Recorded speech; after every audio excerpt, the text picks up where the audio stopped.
صباح الفل، صباح الهنا، صباح العسل يا حبايب قلبي. اللي بيشوف الفيديو ده بالليل مساء الفل عليك يا جميل، واللي بيشوف الفيديو ده الصبح صباح الفل عليك. وحشتوني جدا جدا جدا. معاكم مروه العزب. معانا حد يعني بس ما تطلعيش. لا مش هطلعك طبعا.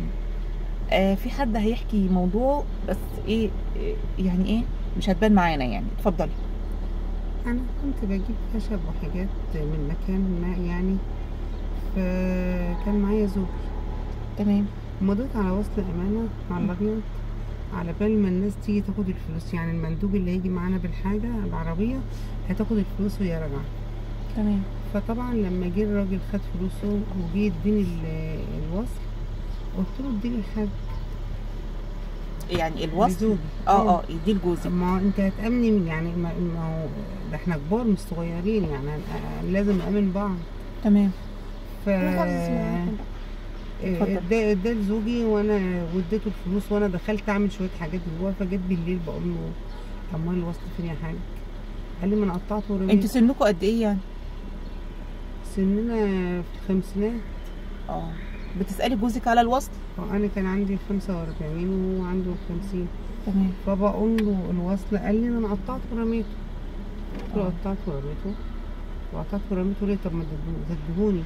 طب قطعته ورميته فين؟ قال لي بره. فانا خرجت بصيت ما لقيتوش. فانا رحت للراجل بتاع الخشب وقلت له، حكيت له الموقف وقلت له اديني مخالصه وورقه بتقول فيها ان انت سلمت الوصل لايه؟ للفلان الفلاني يعني، واديته اسمه. فبعد 5 6 سنين 5 6 سنين مش حصل بينه وبينه مشكله. فبقول له انفصل. قال لي وانا هشتكيكي بوصل الامانه معايا وهضيعك خالص، هدمرك، انا هدمرك. فانا مش عارفه اعمل ايه. حد يقول لي اعمل ايه؟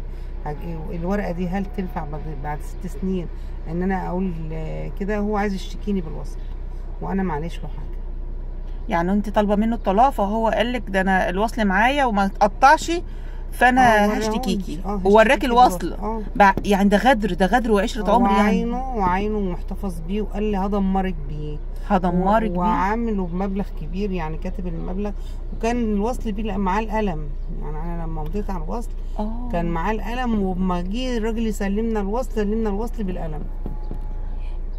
يعني الوصل متسلم من الراجل بتاع الخشب بالقلم اللي ماضيه بيه. ما اداش يوم ولا 2، ده هو في نفس اليوم هو ترخه وعمل في نفس التوقيت اللي استلم بيه الوصل اللي مراته امنته. ايوه ترخه. عايزه محامي بس يفهمه. ماشي يا جماعه.